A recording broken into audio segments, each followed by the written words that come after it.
Hi everyone, welcome to Chem Studies On. So दोस्तों, स्वागत है आपका केमिकल काइनेटिक्स की इस सीरीज़ में। यहाँ पे हम लोग लेक्चर नंबर 12 में पहुँच चुके हैं सक्सेसफुली, और आज हम डिस्कस करने वाले हैं determination of order of chemical reaction. So ये टॉपिक बहुत ज़्यादा इंपॉर्टेंट है। अगर एग्जामिनेशन पॉइंट ऑफ व्यू से बात करी जाए तो और भी ज़्यादा इंपॉर्टेंट है। ठीक है, हमें क्या दिया जाता है कि न्यूमेरिकल आते हैं एग्जाम्स में, और उस न्यूमेरिकल्स में हमें कोई डाटा प्रोवाइडेड होता है। ठीक है, हमने वो डाटा की एनालिसिस करनी होती है, और डाटा की एनालिसिस करके हमें उसका ऑर्डर पता करना होता है, उस रिएक्शन का ऑर्डर क्या है। क्योंकि वो जो डाटा होगा वो किसी ना किसी रिएक्शन का ही होगा। अब वो जो भी रिएक्शन का डाटा आपको गिवन होगा, आपने उस डाटा से आपको क्या निकालना है, ऑर्डर ऑफ रिएक्शन निकालना है। इस टॉपिक को करने से पहले हमें प्रायर सारे टॉपिक्स की क्या होनी चाहिए, नॉलेज होनी चाहिए। आपको ज़ीरो ऑर्डर की नॉलेज होनी चाहिए, फर्स्ट ऑर्डर की नॉलेज होनी चाहिए, सेकंड ऑर्डर की नॉलेज होनी चाहिए। अगर हमें उन सब टॉपिक्स की बेसिक अंडरस्टैंडिंग है कि उनकी इंटीग्रेटेड रेट एक्सप्रेशंस क्या आते हैं, उनके ग्राफ्स कैसे बनते हैं, अगर वो सारी नॉलेज है तो हम इजीली इसका क्या कर सकते हैं, डिटर्मिन कर सकते हैं ऑर्डर ऑफ रिएक्शन को। ठीक है, सो मैंने आपको सारे लेक्चर्स कंप्लीट करवा दिए हैं अप टू 11 लेक्चर्स। वो लेक्चर्स भी बहुत ज़्यादा इंपॉर्टेंट है ना। कहते हैं ना कि किसी हाई टॉपिक को पढ़ने के लिए हमें पहले बेस का जानना बहुत ज़रूरी है। तो सबसे पहले वो बेसिक लेक्चर्स आपको देखने बहुत ज़रूरी हैं। आप डायरेक्टली इस लेक्चर को देखेंगे तो कुछ समझ नहीं आएगा कि कैसे क्या हो रहा है। ठीक है, सो सबसे पहले बात करते हैं determination of order of reaction की। इसके अंदर मान लो कि आपको कोई डाटा गिवन हो जो कंसंट्रेशन और टाइम के विद रिस्पेक्ट हो। डाटाज भी हमें अलग अलग दिए जाएंगे। ठीक है, जैसे पहला डाटा मान लो आपको कंसंट्रेशन और टाइम का हो, तब हमने ऑर्डर कैसे निकालना है। जब हाफ लाइफ का और कंसंट्रेशन के साथ हो तब हमने कैसे निकालना है। जब रेट और कंसंट्रेशन का डाटा गिवन हो तब हमने ऑर्डर कैसे निकालना है। ऐसे हमारे पास क्या है, चार पांच मेथड्स हैं जिसके थ्रू हम लोग क्या कर सकते हैं, ऑर्डर को डिटर्मिन कर सकते हैं उस पर्टिकुलर रिएक्शन का।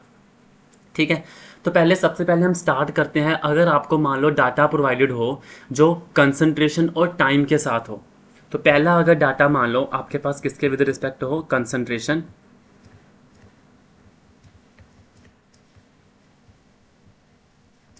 Versus time. आपको पता है कंसंट्रेशन और टाइम के साथ अगर कोई बेस्ट रिलेशन में आता है तो वो होती है इंटीग्रेटेड रेट एक्सप्रेशंस, है ना। मैंने आपको बताया था हम इंटीग्रेटेड रेट एक्सप्रेशंस ही हैं जो कंसंट्रेशन को टाइम के साथ रिलेट करती हैं, है ना। तो अगर हमें डाटा प्रोवाइडेड है उसमें कंसंट्रेशन और टाइम लिखा हुआ है, इसका मतलब वहाँ पे ज़रूर हमारे पास इंटीग्रेटेड रेट एक्सप्रेशंस लगेंगी। और मैं एक बात आपको बता दूं, एक उसमें रेट कांस्टेंट नाम की चीज़ होती है कि उसके ऊपर मैंने डिटेल में चर्चा कर चुका हूं पहले भी। रेट कांस्टेंट उस पर्टिकुलर रिएक्शन का कांस्टेंट होता है। ठीक है, उस पर्टिकुलर रिएक्शन के ऊपर डिपेंड करता है हमारा रेट कांस्टेंट। और कोई भी आप रिएक्शन ले रहे हो उस रिएक्शन का रेट कांस्टेंट सेम ही होगा, चाहे आप उस डिफरेंट टाइम इंटरवल्स पे आप अपनी ऑब्जर्वेशन ले रहे हो। डिफरेंट टाइम इंटरवल्स पे जब आप क्या करोगे, मान लो अपने हर 5 मिनट के बाद अपने रिएक्टेंट को ऑब्जर्व कर रहे हो, उसका रेट कांस्टेंट फाइंड आउट करने में आप कैलकुलेट कर रहे हो। तो जो 5 मिनट में आपका रेट कांस्टेंट आएगा वही 10 मिनट के बाद भी वही रहेगा, 20 मिनट के बाद भी वही रहेगा। रेट कांस्टेंट जो है वो हमारे पास रिएक्शन का होता है, वो हमारे पास ऐसे टाइम के ऊपर हमारे पास डिपेंडेंसी नहीं दिखाता। ये सबसे इंपॉर्टेंट बात थी कि रेट कांस्टेंट उस रिएक्शन का वो कांस्टेंट होता है। हमने इसी चीज़ का फ़ायदा उठाना है, हम इसी चीज़ का फ़ायदा उठाएंगे। और वो जो रेट कांस्टेंट है, अगर इस पर्टिकुलर इंटरवल पे जो रेट कांस्टेंट आ रहा है और जो इस पर्टिकुलर इंटरवल पे रेट कांस्टेंट आ रहा है, वो दोनों क्या हो जाएंगे, सेम हो जाएंगे। अगर वो सेम हो गए तो फिर वो उस टाइप की ऑर्डर ऑफ फ्रैक्शन हो जाएगी, वहाँ से हम ऑर्डर ऑफ फ्रैक्शन निकालेंगे। अब कौन से टाइम इंटरवल पे वो उसका क्या रिलेशन है कंसंट्रेशन के साथ, यही फॉर्मूलाज हमने देख के आए ना। अब जीरो ऑर्डर के लिए कुछ अलग फॉर्मूला होगा कंसंट्रेशन और टाइम के साथ, फर्स्ट ऑर्डर के लिए कुछ और फॉर्मूला है, सेकंड ऑर्डर के लिए कुछ और फॉर्मूला है। आपने सबके अंदर वैल्यूज पुट कर करके देखनी है। आप जीरो ऑर्डर वाली रिएक्शन के अंदर भी वैल्यूज पुट करके देखेंगे, फर्स्ट ऑर्डर वाली के अंदर भी पुट करके देखेंगे, सेकंड ऑर्डर वाले में पुट करके देखेंगे। फिर जहाँ पे वो वैल्यू सेम आ गई रेट कॉन्स्टेंट की डिफरेंट डिफरेंट इंटरवल्स पे, वो वाला वो ऑर्डर हो जाएगा। समझे आप मेरी बात। अलग अलग वैल्यूज पुट करके अलग अलग इक्वेशनों में आप देखना कि उनमें किस इक्वेशन में वैल्यू सेम आ रही है रेट कांस्टेंट्स की, उस डाटा के अकॉर्डिंग। ये उस डाटा के अकॉर्डिंग है। ठीक है, तो मान लो अगर मेरे पास मैं एक जनरल रिएक्शन कंसिडर कर लेता हूँ। लेटर से मेरे पास है A give rise to product P. ठीक है, अब ये मेरे पास एक जनरल रिएक्शन है। अब इस जनरल रिएक्शन का मैं अपनी तरफ से कोई डाटा कंसिडर कर लेता हूँ। लेट अस से मेरे पास एक डाटा है,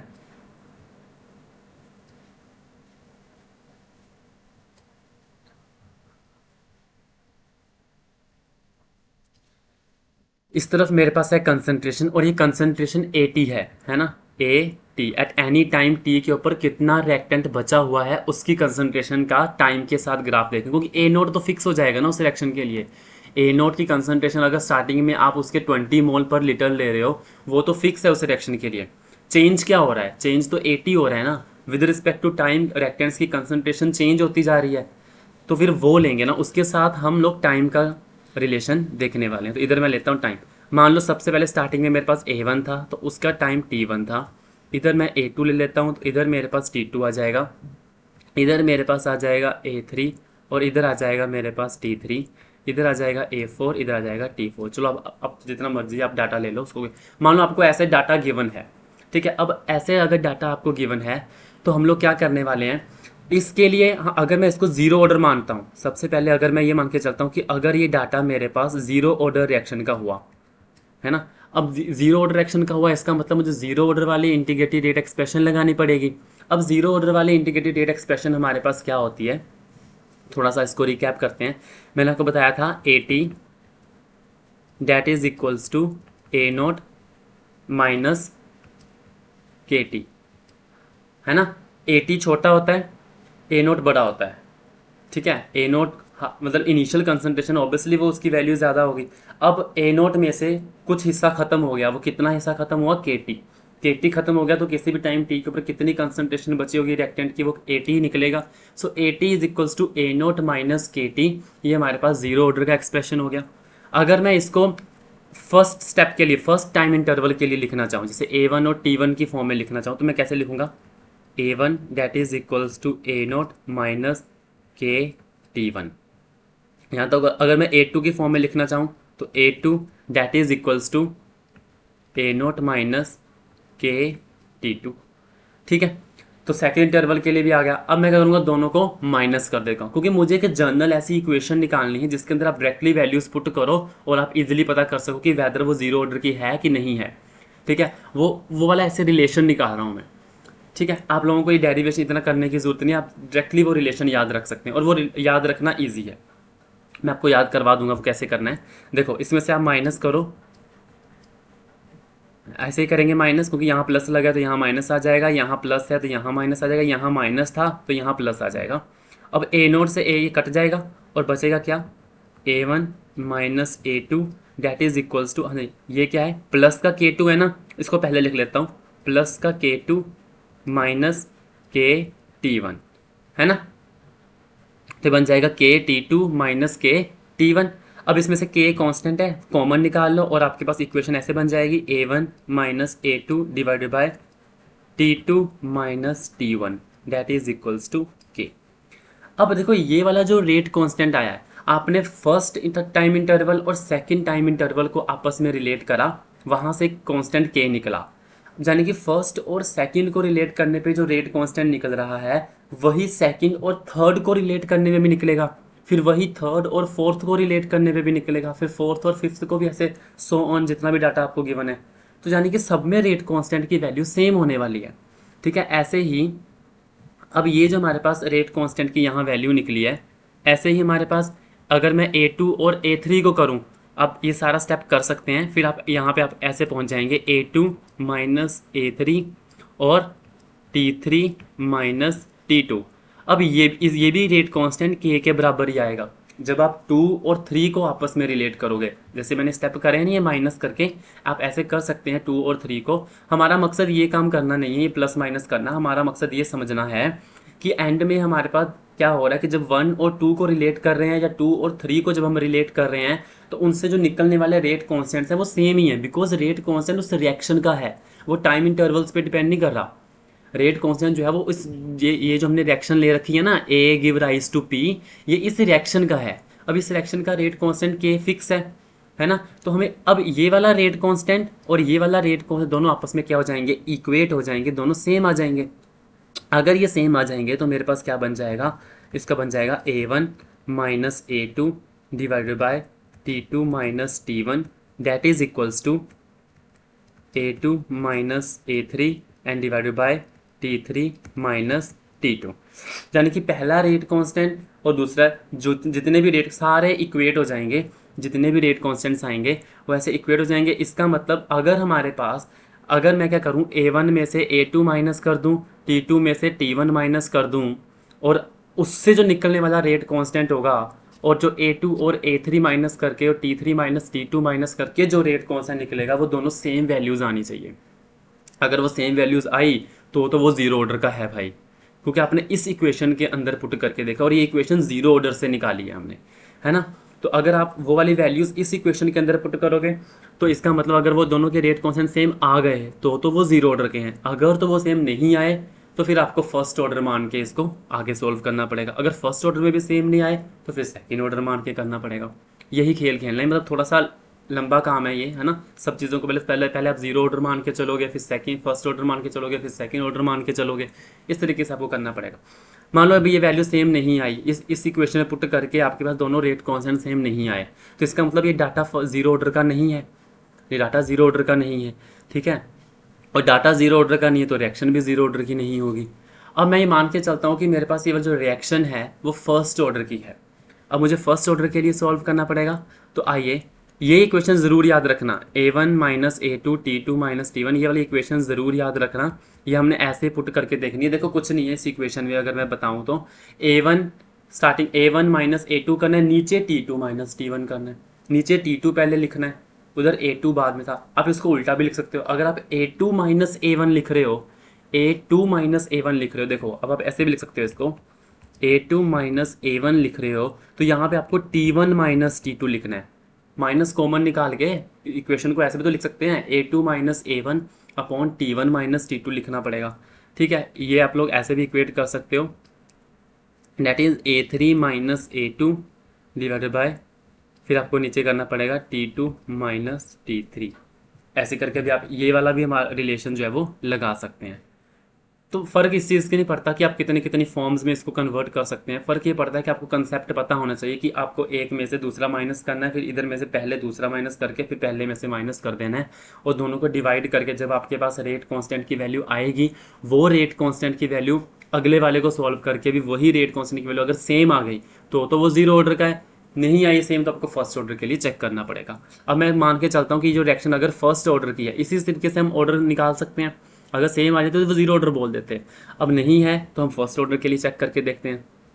तो फर्स्ट ऑर्डर के लिए चेक करते हैं इसको, फर्स्ट ऑर्डर। मान लो फर्स्ट ऑर्डर की, पहले तो आप इक्वेशन देखो, पहले तो फर्स्ट ऑर्डर की इक्वेशन क्या थी हमारे पास, मैंने आपको बताया हुआ है, that is KT is equals to natural log of A0 by AT। इसको अगर मैं ओपन करके लिखना चाहूँ तो ऐसे लिख सकता हूँ, natural log of A0 minus natural log of AT, ऐसे लिख सकता हूँ। हाँ जी, ठीक है। अब मैं क्या करता हूँ, इसको माइनस के साथ मल्टीप्लाई करता हूँ, तो माइनस KT हो जाएगा, minus natural log of A0 हो जाएगा, plus natural log of AT हो जाएगा। क्योंकि मुझे AT प्लस चाहिए था, मुझे AT को एक साइड रखना है, बाकी सारी इक्वेशन को उठा के दूसरी साइड ले जाना है, इसलिए मैंने माइनस से के साथ क्या करा, इसको मल्टीप्लाई करा। जस्ट अपनी सहूलियत के अनुसार आप चाहे इधर ले जाओ इक्वल टू के, उधर ले जाओ, ऐसे कर लो, चाहे कोई प्रॉब्लम नहीं है। ये तो सिंपल मैथमेटिक्स है ना। और ये मान के चलते हैं इतना बेसिक मैथमेटिक्स तो हमें आता ही है, ठीक है। अब ये नेचुरल लॉग ऑफ AT जो है, इसको मैं एक साइड रख लेता हूँ। बाकी देखो अब इस साइड ये माइनस का है तो इस साइड जाके प्लस का हो जाएगा, और माइनस KT आ जाएगा। ट्राई करके देख लेना, इसको इस साइड ले जाओ, ये प्लस का बन जाएगा इस साइड जाके, ठीक है। तो ये हमारे पास जो चीज़ है वो हमारे पास एक इक्वेशन बन चुकी है। अगर मैं इसको इन टाइम इंटरवल्स की फॉर्म में लिखूँ तो कैसे लिखूँगा मैं, नेचुरल लॉग ऑफ A1, अगर A1 मान के चला हूँ तो यहाँ पे क्या बन जाएगा, A0 माइनस KT1 बन जाएगा। अगर मैं ऐसे ही इसको A2 मान के चलाऊँ तो natural log of A0 minus KT2 बन जाएगा, ठीक है। ये वही स्टोरी है जो हमने ऊपर करके आए हैं, फिर आप इसको माइनस कर दोगे, ठीक है। जब आप इसको माइनस कर दोगे तो हमारे पास क्या बन जाएगा, एक नई वही सेम इक्वेशन बन जाएगी। हम लोग बना सकते हैं इसके अंदर equation, natural log of A1 minus natural log of A2 that is equal, हाँ जी ये तो कट ही जाएगा, और यहाँ पे क्या बन जाएगा, इसमें भी सेम KT2 माइनस KT1। अब आप यहाँ से K निकाल सकते हैं, क्या बन जाएगा, natural log of A1 minus natural log of A2 divided by T2 minus T1। ये कांस्टेंट k के बराबर आ जाएगा। अब आप एक चीज़ नोट करना, जो हमने ऊपर जीरो ऑर्डर वाली रिएक्शन बनाई, अभी एक जनरल इक्वेशन जो बनाई, उसमें सिर्फ A1 माइनस A2 है। बस इसमें क्या करना है, इसमें आपने बस natural log A1 minus natural log of A2 कर देना, बाकी सारी इक्वेशन सेम है। पहले A1 में से A2 माइनस करोगे तो नीचे T2 में से T1 माइनस होगा। अगर आप A2 में से A1 माइनस कर रहे हो तो नीचे T1 में से T2 माइनस हो जाएगा। ये चीज़ ज़रूर याद रखना, अगर चाहे आपने ये रीअरेंज भी करना है। पर मैं तो आपको सिंपल एक ही एडवाइस देना चाहता हूँ इस केमिकल काइनेटिक्स के लेक्चर में, आप ना एटलीस्ट कोई एक फॉर्म याद रखा करो। जैसे मैंने आपको बताया ना, फर्स्ट ऑर्डर की कितनी फॉर्म्स होती हैं लिखने की, ठीक है। जीरो ऑर्डर को भी चाहे आप इधर उधर प्लस माइनस इधर तोड़ मरोड़ के जैसे भी लिख सकते हो, सेकंड ऑर्डर को भी लिख सकते हो, है ना। तो इन सारी फॉर्म्स में ना कन्फ्यूजन बहुत ज़्यादा हो जाएगी। अगर आप एक फॉर्म में रहोगे ना, सारे सभी को एक फॉर्म में रखो, उस फॉर्म को चाहे आप कितना मिनट लग जाएंगे, अगर आप एग्जाम भी दे रहे हो कितने के मिनट लग जाएंगे, हार्डली 1 मिनट से भी कम टाइम लगेगा अपने एक फॉर्म से दूसरी फॉर्म में कन्वर्ट करने के लिए। नेचुरल लॉग की टर्म में होती है फर्स्ट ऑर्डर इक्वेशन, आप उसको चाहे एक्सपोनेंशियल की टर्म्स में भी लिख लो, कोई प्रॉब्लम नहीं है, पर याद किसी एक फॉर्म में रखो। मैंने तो भाई एक फॉर्म में याद रखे, मैं दूसरी फॉर्म में हार्डली हमारे पास 10 सेकंड्स के अंदर आप उसको दूसरी फॉर्म में कन्वर्ट कर सकते हो। इतना ज़्यादा बहुत सारी चीज़ें याद रखने की ज़रूरत नहीं होती केमिकल काइनेटिक्स में, यही इसकी खास बात है। एक तो हम इसको लॉजिकली समझ सकते हैं, मैंने आपको बहुत सारी चीज़ें बताई हैं कि जहाँ पे हमको सिर्फ अपने लॉजिक से लगाना है, अपना दिमाग लगाना है। मैं ये इक्वेशंस रट के नहीं आया हूँ, ना मैंने जीरो ऑर्डर की रटी है, ना मैंने फर्स्ट ऑर्डर की, ना मैंने सेकेंड ऑर्डर की। पर इतना पता होना चाहिए कौन सी वैल्यू बड़ी है।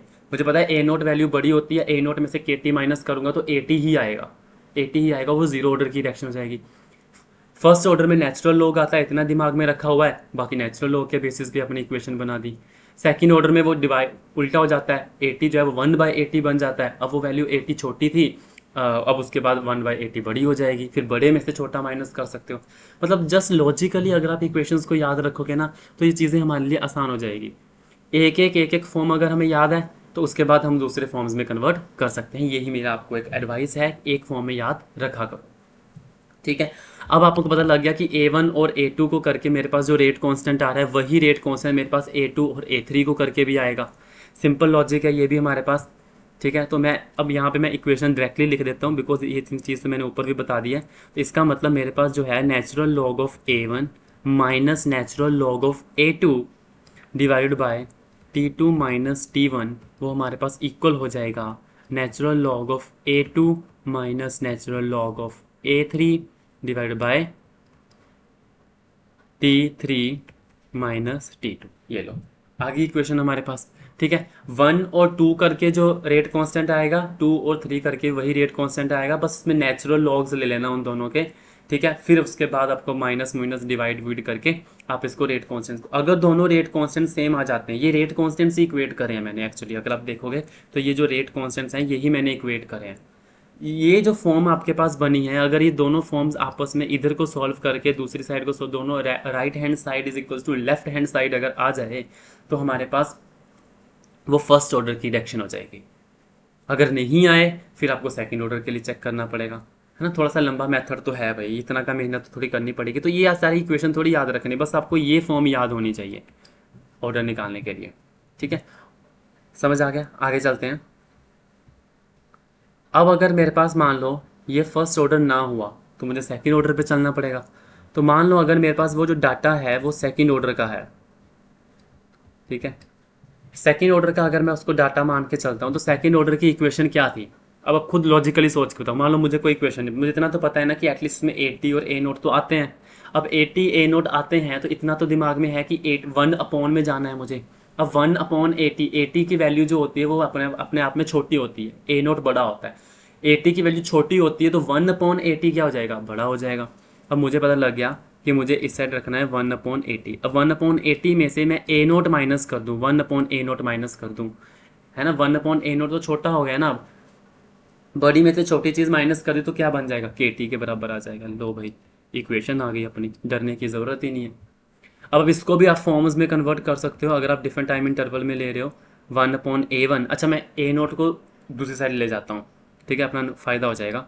तो 1/A0 प्लस KT1 ठीक है, अब यहाँ पे 1/A2 that is equals to 1/A0 plus k/T2।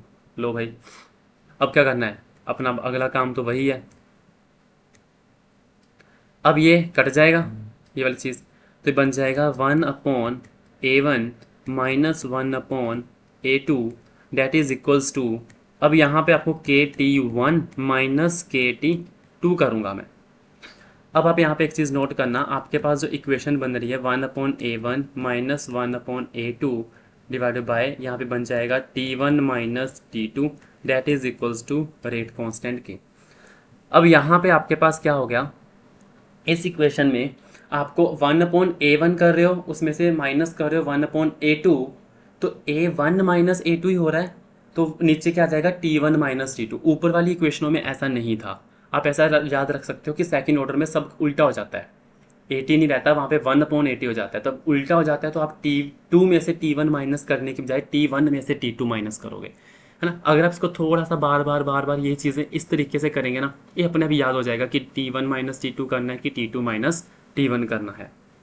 ठीक है, यहाँ पे ये चीज़ सेम है, 1 इधर है तो 1 ही नीचे आएगा, मतलब अगर A1 है तो यहाँ पे T1 माइनस T2 आ जाएगा। ठीक है, अब ये वाली इक्वेशन को मैं, अगर मैंने A1 और A2 को सॉल्व करके करा, आप A2 और A3 को करके भी कर सकते हो, और वहाँ पे आपके पास क्या बन जाएगा, मैं डायरेक्टली लिख रहा हूँ इक्वेशन को, -1/A2 divide by T1 minus T2 that is equals to 1/A2 minus 1/A3 divide by T2 minus T3। ठीक है, बन गई अपने पास। अब ये दोनों फॉर्म्स आपस में अगर अगर हमारा, अब हमने करना क्या है, सिर्फ डिवाइड करना है। जो A1 था, पहले हम सिंपल A1 लिख रहे थे पीछे वाली इक्वेशंस में, दूसरी फर्स्ट ऑर्डर में हमने नेचुरल लॉग ले लिया, अब सेकंड ऑर्डर में जब चेक करना है तो 1 कर देना है उसका, डिवाइड करो पहले उसको, डिवाइड करके पहले आप इसको देखो, इधर वाला रेट कांस्टेंट और उधर वाला रेट कांस्टेंट अगर सेम आ जाते हैं दोनों, तो फिर वो सेकंड ऑर्डर की रिएक्शन हो। हम 0, फर्स्ट और सेकंड इन तीनों के लिए चेक करते हैं। अगर अगर हमारे पास इन तीनों में से कोई भी वो जो आपको डाटा नहीं दे, जो डाटा आपको दे रखा है, अगर वो नहीं मैच करता है हमारे पास 0, फर्स्ट या सेकंड के साथ, इसका मतलब वो थर्ड ऑर्डर ही होगा, है ना। तो अब थर्ड ऑर्डर के आगे हम लोग जाते नहीं हैं, और ना ही आपको कोई आगे पूछता है। ठीक है, तो यहाँ पे आपको सिर्फ 0, फर्स्ट एंड सेकंड के लिए ही करना है, और इसी में से आपको कोई ना कोई आंसर वैसे तो मिल जाएगा। जो डाटा होते हैं वो मोस्टली आपको 0, फर्स्ट और सेकंड के ही मिलते हैं, इससे ज़्यादा आपको एग्जाम में भी नहीं आएंगे, वो सिलेबस में भी नहीं होते। ठीक है, तो यहाँ तक हमारे पास समझ आ गया।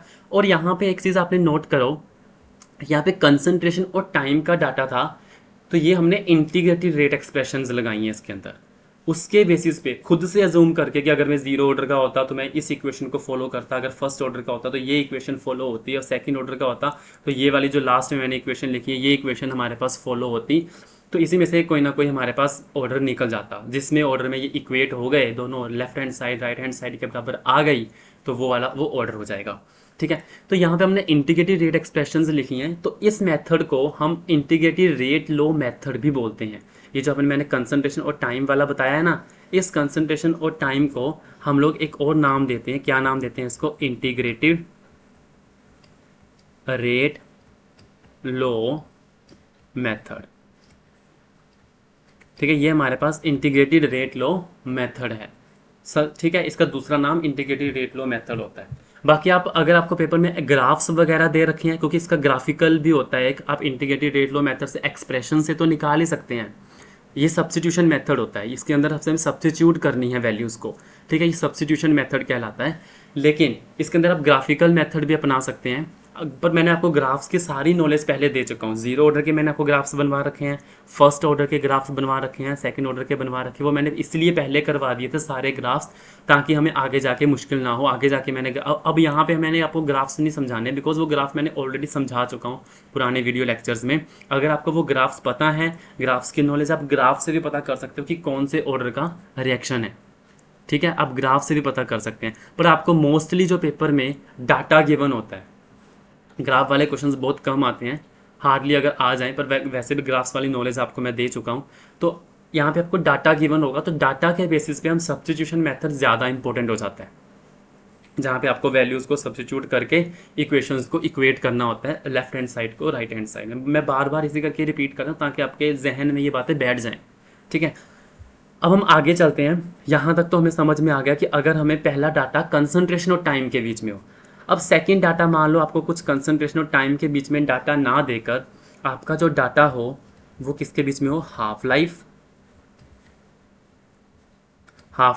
वर्सेस साथ में मैं लेता हूँ कंसंट्रेशन ए नोट। अब हाफ लाइफ का आपको पता है ए नोट के साथ ही रिलेशन होता है। किसी भी हाफ लाइफ के फॉर्मूले में ए टी आता ही नहीं है, ए टी आता ही नहीं है ना। किसी भी टाइम टी के ऊपर कितनी कंसंट्रेशन रिएक्टेंट की बची है उसी को ए टी बोलते हैं, ठीक है। मैं बार बार रिपीट कर रहा हूँ बार बार ताकि आपका बार बार रिवाइज होता रहे, ठीक है। अब वहाँ पे हमारे पास ए टी आता ही नहीं है। अगर वो नहीं आता है तो ऑब्वियसली वहाँ पे ए नोट के साथ आपको टी हाफ दे रखा होगा, ठीक है। फिर से कोई भी आप इसमें जनरल रिएक्शन कंसीडर कर सकते हो। मैं तो ए टू पी बना रहा हूँ, अपनी तरफ से लिख रहा हूँ, ठीक है। कोई वो नहीं है इसका, वो तो आपको डाटा जो न्यूमेरिकल्स में होगा उसके बेसिस पे आपको आंसर देने हैं। अपनी तरफ से मैं यहाँ पे डाटा कंसीडर कर रहा हूँ जिसके अंदर मुझे टी हाफ और साथ में मुझे क्या लेना है, ए नोट की कंसंट्रेशन लेनी है। तो स्टार्टिंग में मान लो मेरे पास ए नोट दे रखा है और नीचे मेरे पास दे रखा है टी हाफ। पहले मैं ए नोट को ए वन मान लेता हूँ, अगले में ए टू, अलग अलग ए थ्री, ए फोर, ठीक है। अब टी हाफ मैं मान लेता हूँ यहाँ पे जो है वो टी वन है और यहाँ पे टी टू है, यहाँ पे टी थ्री है और यहाँ पे टी फोर है, ठीक है। कि कई लोग इसको ऐसे भी लिखते हैं, टी हाफ लिख के फिर उसको ब्रैकेट डाल के वन लिख देते हैं, है ना। फिर टू लिख देते हैं या थ्री लिख देते हैं, ऐसे करके आप यहाँ ऐसे भी लिख सकते हो, कोई प्रॉब्लम नहीं। पर मेरे लिए इतना लंबा सा लिखने की बजाय मैं इसको T one T two T three ऐसे भी लिख सकता हूँ, ठीक है। अब इम्पोर्टेंट ये है कि हाफ लाइफ का ए नोट के साथ रिलेशन होता है। ये बात तो मैं आपको चलो आगे बताता हूँ, फिर से हम अलग अलग करेंगे, जीरो ऑर्डर के लिए, फर्स्ट ऑर्डर के लिए, सेकंड ऑर्डर के लिए। बट इम्पॉर्टेंट थिंग ये है कि ए नोट अलग अलग ले रखे हैं हमने। स्टार्टिंग में ए नोट मान लो फॉर एग्जांपल मैंने एक ए नोट ले रखा है 20 मोल पर सेकेंड, अगला होगा 30, या फिर अगला होगा 10, अगला होगा 5, ऐसे करके ए नोट अलग अलग है। तो किसी भी रिएक्शन के लिए आपने अलग अलग क्या ले रखे हैं, कंसंट्रेशंस ले रखी हैं, इनिशियल कंसंट्रेशंस ले रखी हैं। मान लो आपने जैसे तीन बीकर सेटअप कर लिए हैं, तीन बीकर सेटअप कर लिए, एक पहला बीकर हो गया, एक सेकंड बीकर हो गया, एक थर्ड बीकर हो गया। एक में आपने जो कंसंट्रेशन ली है वो 20 है, एक में 10 है और एक में 5 है।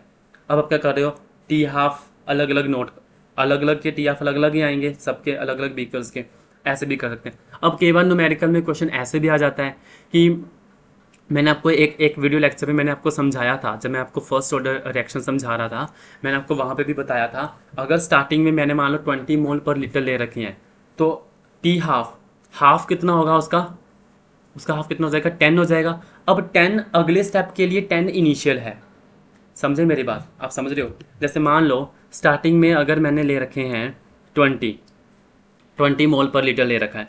अब अगर मैं इसका टी हाफ देखूँ, मतलब 10 मिनट के बाद, 10 मिनट उसका टी हाफ है, 10 मिनट के बाद ये 10 बज जाएगा, फिर उसके बाद अगले 10 मिनट के बाद वो 5 बज जाएगा। अब इस स्टेप के लिए जो 20 जो था वो इनिशियल कंसंट्रेशन थी, यानी कि ये मेरे पास A1 था, ठीक है, ये इनिशियल कंसंट्रेशन थी।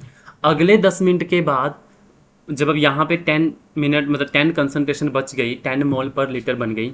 अब इस स्टेप के लिए जब 10 से 5 जाना, फिर 10 जो है वो इसके लिए अगले स्टेप के लिए इनिशियल कंसंट्रेशन बन जाएगा, ठीक है। अगले स्टेप के लिए ये इनिशियल कंसंट्रेशन बन जाएगा तो ये A2 हो जाएगा। फिर 5 जो है वो अगले स्टेप के लिए क्या बन जाएगा, इनिशियल कंसंट्रेशन बन जाएगा, इसको A3 मान सकते हैं।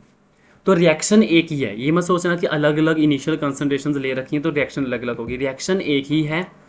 उसको आप जब आप टी हाफ नोट करते चले जाते हो तो पहले का टी हाफ फिर सेकंड टी हाफ, ऐसे करके हम लोग इसको नोट करते हैं कि पहला जो हमारे पास 20 से 10 जाएगा वो उस स्टेप के लिए 20 जो था वो इनिशियल था, फिर 10 से जब उसका आधा करेंगे 5 तो 10 जो है वो अगले स्टेप के लिए इनिशियल बन जाएगा।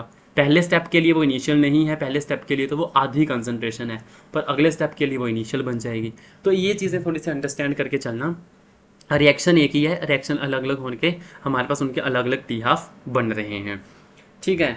तो अब हम स्टार्ट करते हैं इस पर्टिकुलर चीज़ को, जहाँ पे हम लोग डिस्कस करने वाले हैं relation between half life and A naught. Just wait, इसको इरेज कर लूँ ज़रा मैं, ओके। अब हमारे पास इस मेथड का दूसरा नाम भी होता है, इसके मेथड का नाम होता है फ्रैक्शनल चार्ज, फ्रैक्शनल चार्ज नहीं, चेंज, चार्ज कहाँ से आ गया, CHANGE, फ्रैक्शनल चेंज मेथड। ठीक है, फ्रैक्शनल चेंज मेथड, ये जो हमारे पास इसका नाम है।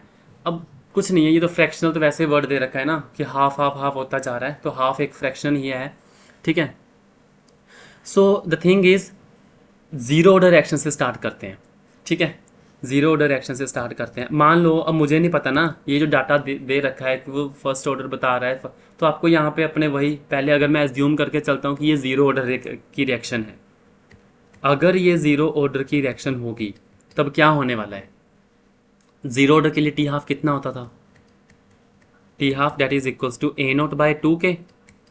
मैंने कहा था K हमेशा नीचे ही आता है, ये चीज़ तो याद रखनी, तो A0/2K आ जाएगा इसके लिए।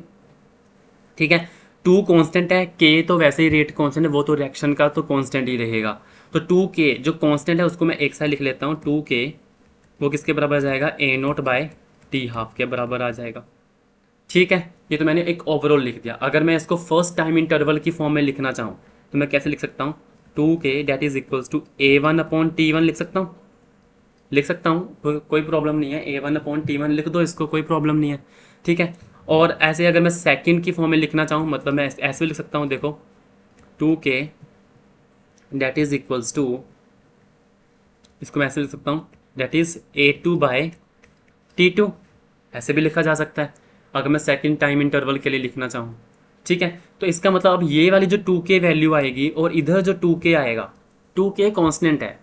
ठीक है, यहाँ पे 2 और K दोनों को इकट्ठे बोल के मैं कोई नया कांस्टेंट बोल रहा हूँ, आप कोई भी मान लें नया कांस्टेंट, कोई फर्क नहीं पड़ता उस चीज़ से, इसने तो इक्वेट ही होना है आगे जाके।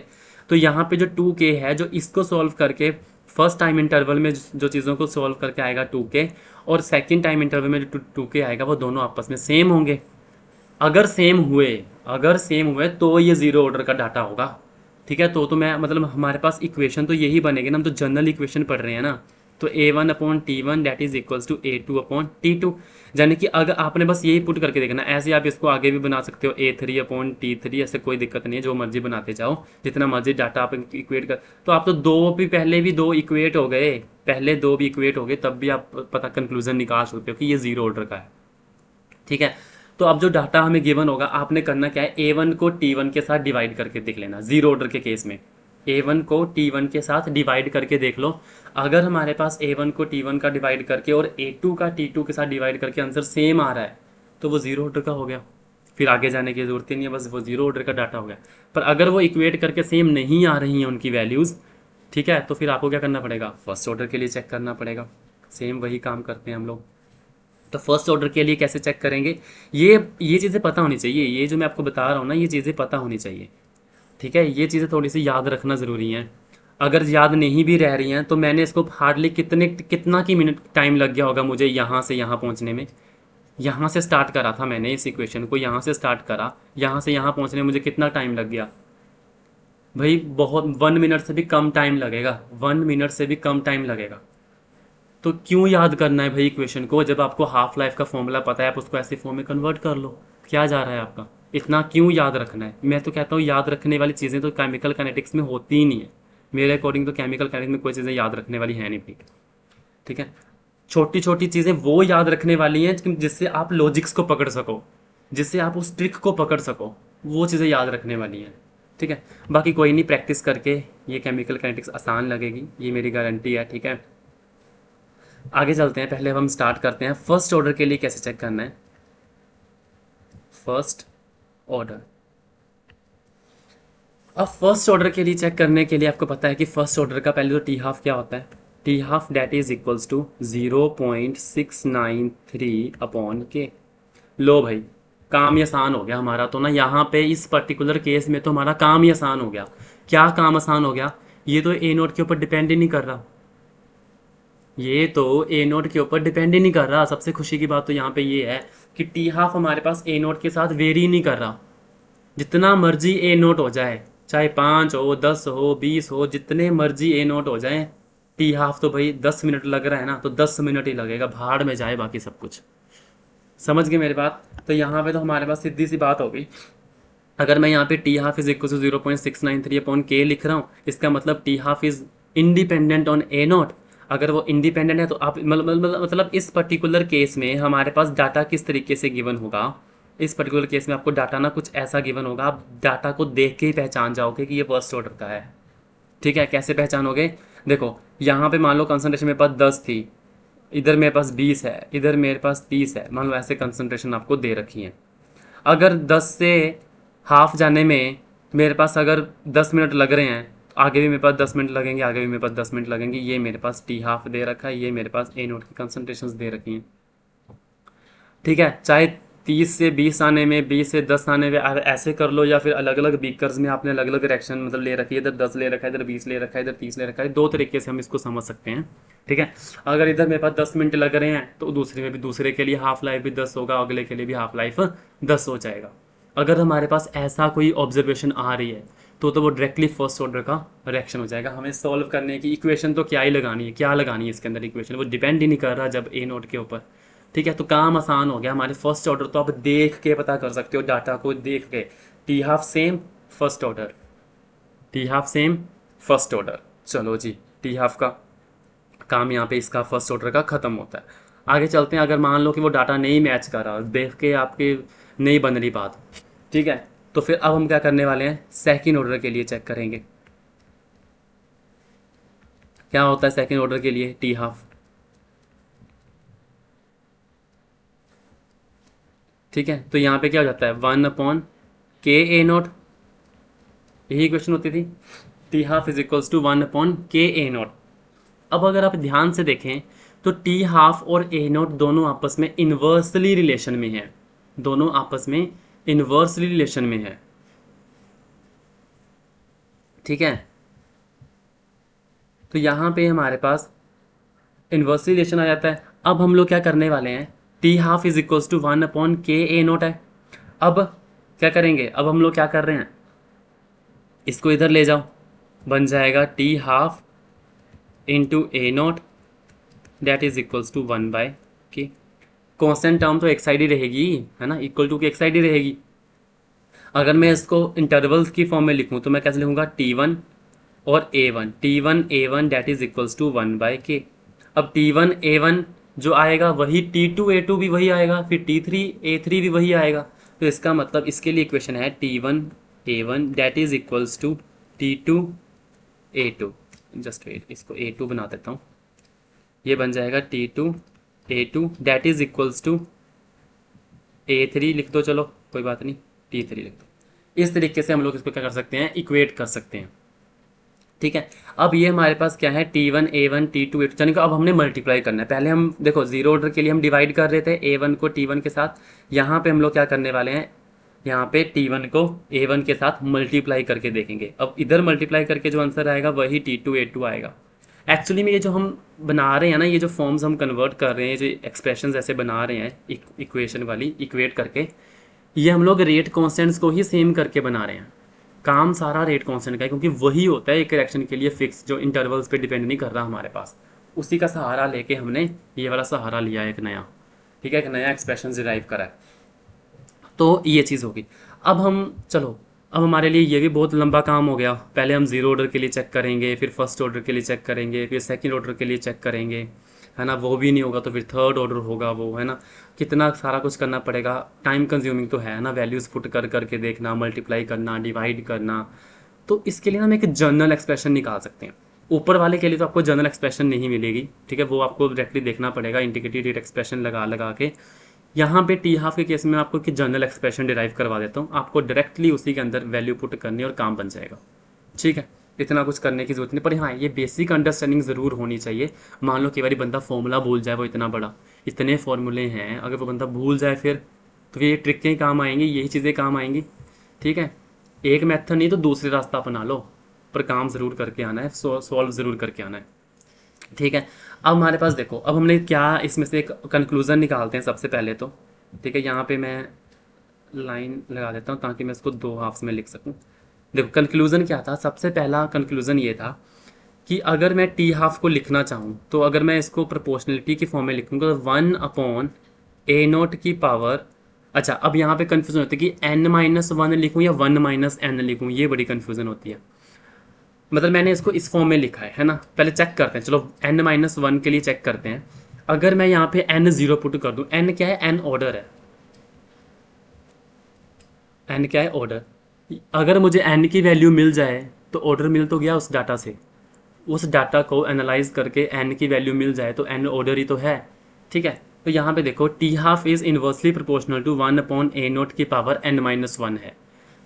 अगर मैं n ज़ीरो पुट करता हूँ, अगर मेरे पास n ज़ीरो हो जाएगा, तो यहाँ पे आप चाहे इक्वेशन में ज़ीरो पुट करके देखो तो आपके पास a0 की पावर -1 बनेगी, बन जाएगी। करके देख लेना, करके देखते जाओ साथ साथ। a0 की पावर -1 बन जाएगी। अब इसको डिवाइड के ऊपर ले जाओ तो क्या बन जाएगा, a0 की पावर 1, यानी कि T half is directly proportional to a0 बन गया। यही बन गया, जीरो ऑर्डर के लिए बना ना, क्योंकि ज़ीरो पुट करा। अगर आप बड़े ध्यान से देखोगे ऊपर, ये देखो यहाँ पे भी अगर देखा जाए तो यहाँ पे भी तो जो टी हाफ है वो डायरेक्टली प्रोपोर्शनल है a0 के। ठीक है, यानी कि ये जो हमने इक्वेशन लिखी है वो नीचे जीरो ऑर्डर के लिए तो सेटिस्फाइड कर रही है। फर्स्ट 1 पुट करके देखना ज़रा, अब n की जगह पे 1 पुट करके देखना, तो 1-1 तो हो गया ज़ीरो। लो, टी हाफ इंडिपेंडेंट हो गया a0 के ऊपर, टी हाफ डिपेंड नहीं कर रहा a0 के ऊपर, इसका मतलब ये फर्स्ट ऑर्डर होगा। तो हमने n1 नहीं पुट करा था, इसका मतलब फर्स्ट ऑर्डर हो गया। फर्स्ट ऑर्डर के लिए भी इक्वेशन सेटिस्फाइड कर रही है वाली। 2 पुट करके देखो इसके अंदर, n की जगह पे 2 पुट करके देखो, 2-1 कितना हो जाएगा, 1 हो जाएगा। अब टी हाफ इन्वर्स रिलेशन में है a0 के, 1 आ गया ना नीचे, पावर 1 आ गई तो वो नीचे ही रहेगा a0। तो फिर a0 इन्वर्स रिलेशन भी इन्वर्स रिलेशन ही तो होता है। देखो टी हाफ जो है वो इन्वर्स रिलेशन ही तो है a0 के। इसका मतलब ये वाली इक्वेशन हमारे पास सही है। आप चाहे किसी भी ऑर्डर के लिए लिख लो, टी हाफ जो है वो हमेशा a0 के इस तरीके से रिलेशन में रहता है। ये रिलेशन आपको क्या बता रहा है, ये आपको बता रहा है कि टी हाफ और इनिशियल कंसंट्रेशन के बीच में क्या रिलेशन रहेगा। चाहे फर्स्ट ऑर्डर के लिए निकाल लो, सेकंड, थर्ड, फोर्थ, फिफ्थ, जिसके लिए भी निकालना है आप निकालते चले जाओ, है ना। अगर हमें ऐसे एक्सप्रेशंस मिल जाएं तो हमारा काम कितना आसान हो जाता है। फिर हम चाहे इसको 16th ऑर्डर के लिए निकालें, चाहे 17th ऑर्डर के लिए निकालें, जो मर्जी करते रहें, उसके लिए हमें एक्सप्रेशंस मिलते जाएंगे। अच्छा, अब बात करते हैं, इसको दूसरी फॉर्म में लिखते हैं अब इंटरवल्स की फॉर्म में। तो क्या बन जाएगा, t1 is inversely proportional to a1 की पावर n-1। और अगर मैं t2 लिखना चाहूँ तो क्या लिखूंगा, इन्वर्सली प्रोपोर्शनल टू a2 की पावर n-1, ऐसे ही लिखेंगे हम लोग। ठीक है, अब ये दो इक्वेशंस मेरे पास आ गई ना ऐसे टाइम इंटरवल्स की फॉर्म। मैं एक जर्नल एक्सप्रेशन डिराइव कर रहा हूँ, जर्नल एक्सप्रेशन डिराइव कर रहा हूँ मैं, ताकि हमारा काम आसान हो जाए, हमें बार बार ये सारे जीरो फर्स्ट सेकंड से पुट कर करके ना देखने पड़े। ठीक है, अब आप क्या करो, प्रोपोर्शनैलिटी का साइन अगर आप हटाओगे तो कोई ना कोई कांस्टेंट ही आएगा। हटा भी दोगे तो भी कोई प्रॉब्लम नहीं है, नहीं भी हटाओगे तो भी कोई प्रॉब्लम नहीं है, क्योंकि एंड में वो कांस्टेंट कट ही जाएगा, है ना। क्या कर लोगे, अब आप क्या करो, 1 और 2 को आपस में डिवाइड कर लो। 1 और 2 को आपस में डिवाइड कर दो। चलो अगर आपने प्रोपोर्शनैलिटी कांस्टेंट लगाना है तो आप लगा भी सकते हो, कोई प्रॉब्लम नहीं है। यहाँ पे मैं सी प्रोपोर्शनैलिटी कांस्टेंट लगा लेता हूँ, कोई भी कुछ भी हो सकता है सी, जितने भी आपके पास कोई भी एक्स्ट्रा टर्म्स बची होंगी वो सी है। ठीक है, मैं इसके साथ क्या लगाता हूँ, सी लगा, प्रोपोर्शनैलिटी कांस्टेंट हटाया, इसको सी लगा दिया, प्रोपोर्शनैलिटी कांस्टेंट आया, इसको सी लगा दिया। ठीक है, पहले वो पीछे वाला स्टेप लिखना है, फिर आगे वाला स्टेप लिखना है। मैंने एक ही में चेंज कर दिया, थोड़ा इरेज करके कर दिया, कोई प्रॉब्लम नहीं है। फिर जब आप इसको डिवाइड करोगे तो डिवाइड करके क्या बन जाएगा, देखो t1 divided by t2, t1 divided by t2 करोगे तो क्या बन जाएगा, देखो ये बन जाएगा हमारे पास ऐसे है ना, ये c/a1 की पावर n-1, और नीचे क्या है, c/a2 की पावर n-1। अब ये चला जाएगा ऊपर, मल्टीप्लाई हो जाएगा, और ये हो जाएगा यहाँ मल्टीप्लाई, ऐसे करते हैं। तो ये बन जाएगा t1/t2 that is equals to c into a2 की power n-1 divide by c into a1 की पावर n-1। अब c से c तो वैसे ही कट गया, क्या फ़ायदा हुआ प्रोपोर्शनैलिटी कांस्टेंट का, हुआ कुछ फ़ायदा, ये तो कट गया हमारे पास। अगर ये हमारे पास कट चुका है तो बन जाएगा t1/t2 that is equals to a2/a1 की पावर n-1। ऐसे भी तो लिख सकता हूँ मैं इसको, a2/a1 की पावर n-1, ऐसे भी लिख सकता हूँ मैं इसको। ठीक है, डिवाइड करके यही चीज़ तो बन गई हमारे पास। अब आप क्या करो, इसको नेचुरल लॉग ले लो जी, ln नेचुरल लॉग ले लो, बोथ साइड्स नेचुरल लॉग ले लो भाई, दोनों साइड। क्या बन जाएगा, natural log of t1 divided by natural मतलब upon t2 that is equals to, natural log लेंगे तो जो भी पावर में होता है वो सारा आगे आ जाता है, तो मैं इसको ऐसे लिख सकता हूँ n-1 into natural log of a2 divided bye a1। ऐसे ही करते हैं ना। मैथ, जनरल मैथ आना चाहिए भाई इसके लिए, फिजिकल केमिस्ट्री पढ़नी है। Plus minus divide multiply natural log log ये सब चीज़ें पता होनी चाहिए। तो n-1 natural log of a2 upon a1, ये आ गया हमारे पास। अब यहाँ से मुझे n की वैल्यू निकालनी, तो n को एक साइड रखो, बाकी सारी इक्वेशंस को पलटा के दूसरी साइड ले जाओ, तो क्या बन जाएगा, natural log of t1 upon t2 divided by natural log of a2 by a1 that is equals to n-1। यही आ गया हमारे पास, यहाँ पे n-1 बन गया। ठीक है जी। अब अगर n-1 है तो इस साइड जाके +1 बन जाएगा, है ना, ये -1 है ना, दूसरी साइड जाके क्या बन जाएगा, +1 बन जाएगा। तो मैं इसको इक्वेशन को ऐसे लिख रहा हूँ, n plus natural log of, आप t1 और t2 को भी ओपन करके लिख सकते हो, तो कैसे, natural log of t1 minus natural log of t2 divide by natural log of a2 minus natural log of a1। लो जी, आ गई हमारे पास इक्वेशन, ये आ गई हमारे पास इक्वेशन, ये इक्वेशन हमारे पास। अब ये एक फॉर्म इक्वेशन की मैंने आपको बता दी, आपको कुछ नहीं करना, t1 लेना है, t2 लेना है, नेचुरल लॉग लेने हैं, उनकी वैल्यूज़ लेके यहाँ पे माइनस कर दो, फिर यहाँ पे भी a2 a1 नेचुरल लॉग लो, इनको माइनस कर दो, और जितना आंसर आएगा उसमें 1 प्लस कर देना। जो भी आंसर आएगा हमारे पास वो ऑर्डर के बराबर ही आ जाएगा। मान लो अगर आपके पास कोई पॉइंट्स में भी आंसर आ रहा है, लेट अस सपोज आपके पास आंसर आया 2.003, तो उसको 2 लिख दो, सेकंड ऑर्डर का रिएक्शन बन जाएगा। आपके पास आंसर आ रहा है 1.08, तो 1.08 है तो क्या है, वो 1 के बराबर ही है, तो फर्स्ट ऑर्डर का रिएक्शन हो जाएगा। तो इसका मतलब आप डायरेक्टली ऑर्डर निकाल सकते हो, जो भी आपको डाटा होगा t1 t2 की वैल्यूज पुट करो, a2 a1 की वैल्यू पुट करो, इसमें इक्वेशन में पुट करो, ये सारे ऑर्डर्स के लिए वैलिड है। आपको यहाँ पे ऑर्डर पता लग जाएगा, n क्या है, ऑर्डर ही तो है, वो पता लग जाएगा। अब कई बुक्स में इसको डिफरेंट डिफरेंट फॉर्म्स में लिखा हुआ है, डोंट बी कन्फ्यूज, मैं फिर बोल रहा हूँ, कन्फ्यूज होने की कोई ज़रूरत नहीं है इसके अंदर।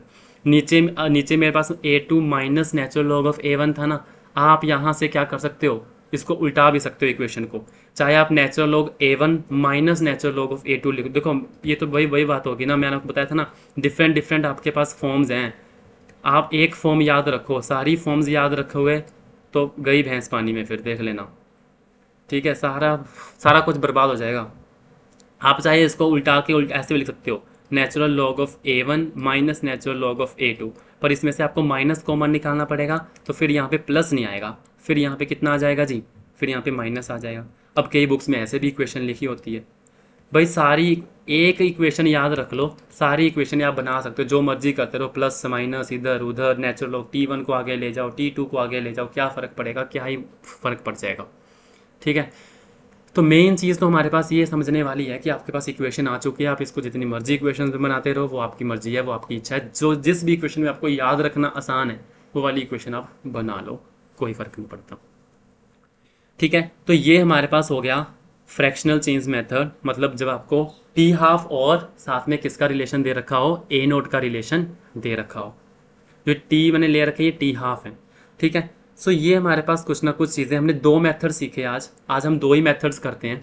ठीक है, कल हम अगले 2 पढ़ेंगे, क्योंकि हम आराम से इसको इत्मीनान से तरीके से पढ़ेंगे, इतनी जल्दी में मुझे नहीं कंप्लीट करवाना, आराम से हम इसको समझ के करेंगे, पहले समझेंगे फिर हम एंड में लॉजिक्स लगा के भी चीज़ों को सॉल्व करेंगे। ठीक है, तो दो मैंने आपको मेथड्स बताए, बाकी जो बचे हुए 2 मेथड्स हैं वो मैं आपको नेक्स्ट वीडियो में बताऊंगा। इससे रिलेटेड पहले न्यूमेरिकल्स कर लेते हैं। देखो थ्योरी आपने रट ली, इक्वेशंस आपने बना ली, इक्वेशंस का कोई मतलब नहीं है अगर हमने न्यूमेरिकल सॉल्व नहीं करे, क्योंकि न्यूमेरिकल चाहे आपको एग्जाम्स में 2 ही आने, चाहे आपको न्यूमेरिकल नहीं भी आना हो इससे रिलेटेड, चाहे एक ही न्यूमेरिकल आना हो, चाहे जितने मर्जी न्यूमेरिकल आने हो, बात ये है कि आपने अगर अंडरस्टैंडिंग बढ़ानी है केमिकल कैनेटिक्स की, अगर आप फील कर रहे हो केमिकल कैनेटिक्स सब्जेक्ट से प्यार है, तो आपको सिर्फ एक बात याद रखना कि न्यूमेरिकल प्रैक्टिस या फिर क्वेश्चन प्रैक्टिस, कुछ भी कह लो, न्यूमेरिकल प्रैक्टिस या क्वेश्चन प्रैक्टिस बहुत ज़रूरी है थ्योरी के साथ साथ। क्वेश्चन प्रैक्टिस नहीं करें ना तो ये पढ़ा हुआ, ये रट्टा लगाया हुआ सब बर्बाद है, क्योंकि न्यूमेरिकल से हमें असली नॉलेज मिलती है। ठीक है, न्यूमेरिकल्स नहीं करेंगे ना तो सब कुछ बर्बाद हो जाएगा, फिर कोई फ़ायदा नहीं आपका यहाँ पे केमिकल कैनेटिक्स को स्टडी करने का। ठीक है जी, तो करते हैं स्टार्ट अपना न्यूमेरिकल। सबसे पहले आप न्यूमेरिकल को खुद से ट्राई करो, पहले इसको न्यूमेरिकल को समझो। सबसे बड़ी बात तो समझना होता है, समझ आ गया तो सारा न्यूमेरिकल सॉल्व हो जाएगा। फिर तो आपको बस वो कैलकुलेट ही करना है सब कुछ। ठीक है, अब मैं यहाँ पे आपको कैलकुलेट करके नहीं बताऊंगा, बिकॉज मैं कैलकुलेट करूंगा इतना तो आप कर ही सकते हैं।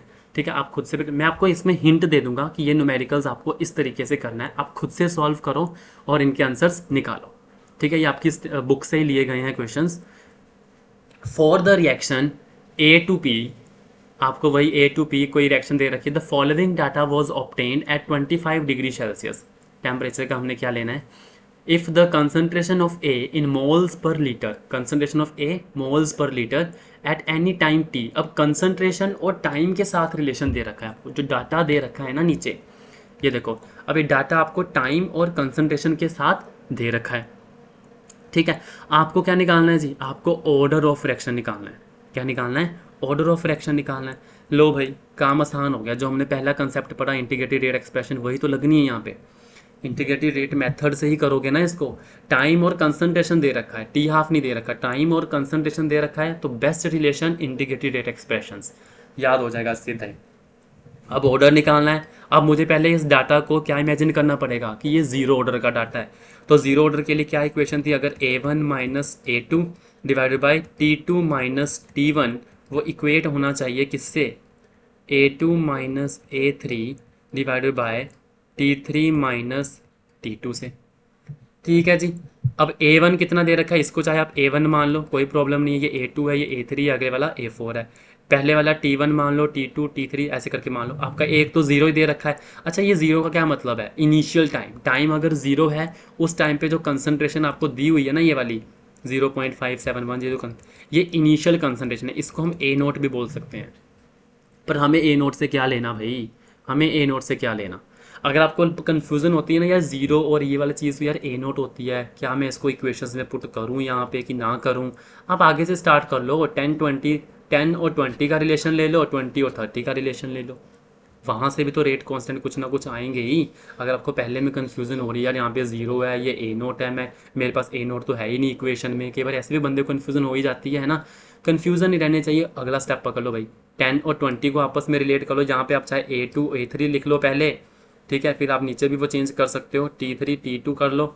यहाँ पे आप चाहे क्या कर लो, A3 A4 कर लो, और यहाँ पे T4 टू T3 कर लो। ऐसे कर लो, क्या ही फ़र्क पड़ जाएगा। मत लो पहले वाले को, दूसरा तीसरे के साथ रिलेशन में बना लो, और फिर तीसरा चौथे के साथ रिलेशन में बना के दोनों को इक्वेट करो। रेट कांस्टेंट तो सेम आ गए तो ज़ीरो ऑर्डर है, नहीं आए तो फर्स्ट ऑर्डर के लिए चेक करना पड़ेगा। ठीक है, कर लेंगे, इतना काम तो आप कर ही लेंगे, कुछ नहीं है इसके अंदर, तो प्लस माइनस ही करना है। अब ये भी मैं यहाँ पे करके दूँ तो ये आप खुद कर सकते हैं, है ना, प्लस माइनस ही तो करना है। ओके, अगर आप ये वाला इक्वेशन, अच्छा एक और डाउट, अगर हम ये लिख भी लेंगे ना जीरो और 0.571 को अगर आप A1 भी मान लोगे तो भी हमारे पास आंसर आ जाएगा, कोई बात नहीं। यहाँ पे क्या हो जाएगा, देखो ऐसे था ना हमारे पास A1 minus A2 divided by T2 minus T1, क्या ही फ़र्क पड़ जाएगा। A1 कितना आप ले सकते हो, 0.571 ले सकते हो। A2 कितना है हमारे पास, 0.468 ले सकते हो। और T2 माइनस T1 भी आ सकता है। T2 कितना हो जाएगा मेरे पास, 10 माइनस 0, क्या ही फ़र्क पड़ेगा, 10 ही आ जाएगा नीचे। सॉल्व कर सकते हो, ये स्टार्टिंग वाली चीज़ को भी ले सकते हो। ठीक है, अगर आपको डाउट हो रहा है, मैं ये बोल रहा हूँ कि अगर आपको शक हो रहा है कि यार कहीं आंसर गलत ना आ जाए, कोई बात नहीं, अब अगले डाटा स्टार्ट हो जाओ। 10 20 का ले लो, 20 30 का ले लो, ये आपकी इच्छा है। जीरो ऑर्डर के लिए अगर आपके पास मान लो ये जीरो ऑर्डर नहीं हुई, तो फर्स्ट ऑर्डर के लिए क्या करना पड़ेगा, natural log of A1 minus natural log of A2 divided by T2 minus T1। अब पहले का नेचुरल लॉग लो, इसका नेचुरल लॉग लो, माइनस करो, फिर T2 माइनस T1 कर दो। T2 कितना 10 और T1 तो वैसे ही जीरो है हमारे पास। इसको सॉल्व करो, ये भी नहीं हुई, फिर फर्स्ट सेकंड ऑर्डर पे चले जाओ, सेकंड ऑर्डर के लिए लगाओ।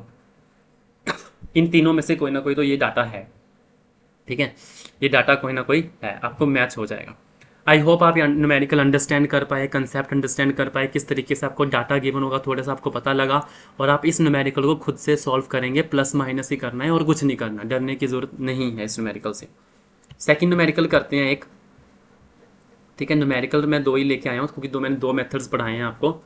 ठीक है, तो अब सेकंड न्यूमेरिकल देखो, at a certain temperature the half life, क्या बोल रखा है उसने, एक सर्टेन टेम्परेचर के ऊपर जो हाफ लाइफ पीरियड है हमारे पास कैटालिटिक डिकम्पोजिशन ऑफ अमोनिया का, वो आपको दे रखा है, प्रेशर दे रखा है, टी हाफ दे रखा है। अब बस फिर आपको टी हाफ दे रखा है और इधर हमारे पास प्रेशर दे रखा है। प्रेशर और कंसनट्रेशन लगभग सेम ही है। क्यों सेम है? बिकॉज प्रेशर हम गैस के लिए लेंगे और वैसे कंसनट्रेशन हम सोल्यूशन में लेंगे। अब यहाँ पे अमोनिया गैस है, उन्होंने प्रेशर दे दिया, कोई फ़र्क नहीं पड़ता। आप कंसनट्रेशन की जगह पे प्रेशर की वैल्यूज़ को डायरेक्टली पुट कर सकते हैं, आंसर आएगा। आप सीधा ही यहाँ से क्या कर सकते हैं, एन का फॉर्मूला लगा सकते हैं, जो मैंने आपको एन का फॉर्मूला बताया है। टी हाफ और प्रेशर के बीच में आप चाहे पहले जीरो ऑर्डर के लिए चेक करेंगे, फर्स्ट ऑर्डर के लिए करेंगे, सेकंड ऑर्डर के लिए करेंगे। मैंने आपको बताया था ताम झाम करने की बजाय आप डायरेक्टली कौन सा फॉर्मूला लगा सकते हो, जो मैंने आपको लास्ट में एन का फॉर्मूला लगाया ना, आप उसको भी डायरेक्टली देखो। मैं आपको बताता हूँ कौन सा मैं एन के फॉर्मूले की बात कर रहा हूँ। ये वाला जो मैंने एन का फॉर्मूला आपको यहाँ पे बताया, ठीक है, आप इसको भी डायरेक्टली लगा सकते हो। ये वाला डायरेक्टली आप यूटिलाइज कर सकते हो। ठीक है, इसको मैं यहीं से क्या कर लेता हूँ, कॉपी पेस्ट मार लेता हूँ, ताकि थोड़ा टाइम बच जाए, हमारा वीडियो काफ़ी लंबी बन जाएगी अदरवाइज़। इसको उठाया, इस फॉर्मूले को डायरेक्टली आप लोग क्या कर सकते हो, यहाँ पे पुट कर सकते हो।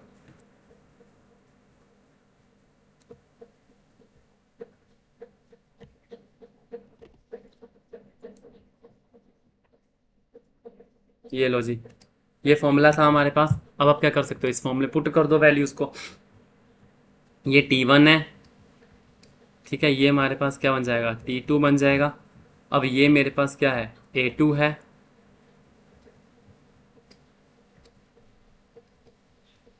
और ये मेरे पास A1 है। लो जी, डायरेक्टली फॉर्मूलाज में पुट करो वैल्यूज़ को। n is equals to solve करना, नेचुरल लॉग लेके सॉल्व करके आप डायरेक्टली ऑर्डर निकाल सकते हो। आपको इतना ज़्यादा वो इक्वेट करके ताम झाम करके इतनी ज़रूरत नहीं है, दोनों को आपको क्या करना, इक्वेट करना। ठीक है, आप यहाँ से क्या निकाल सकते हैं, डायरेक्टली ऑर्डर निकाल सकते हैं। तो ये भी काम आपका है, आप इस न्यूमेरिकल्स को प्रैक्टिस करके रखना, सॉल्व करके रखना। अगर आपको लगता है कि हमें और न्यूमेरिकल प्रैक्टिस की ज़रूरत है, तो मैं आपको और न्यूमेरिकल प्रैक्टिस भी करवा सकता हूँ। It totally depends upon you कि आप कैसा चाहते हैं। ठीक है, मैंने आपको 2 न्यूमेरिकल्स करवा दिए और कुछ कंसेप्ट्स मैंने आपको इससे रिलेटेड समझा दिए। ऑर्डर कैसे निकालना है मैंने आपको वो भी बता दिया। ठीक है, आप इन कंसेप्ट्स को रिवाइज़ करो, थोड़े से फॉर्मूलेज हैं इसके अंदर, याद कैसे करना है, तरीके के साथ याद करना है। फिर उसके बाद न्यूमेरिकल प्रैक्टिस ज़रूर करनी है। आपकी बुक में जितने भी न्यूमेरिकल्स होते हैं इससे रिलेटेड न्यूमेरिकल की प्रैक्टिस ज़रूर करनी है। ठीक है, सो आज की वीडियो लेक्चर में हम इतना ही करेंगे। नेक्स्ट वीडियो लेक्चर में हम आगे इसके अदर मेथड्स जो हैं वो भी कंटिन्यू करेंगे। ठीक है, और साथ में उसके भी कुछ न्यूमेरिकल प्रैक्टिस करेंगे। So thank you everyone and happy learning.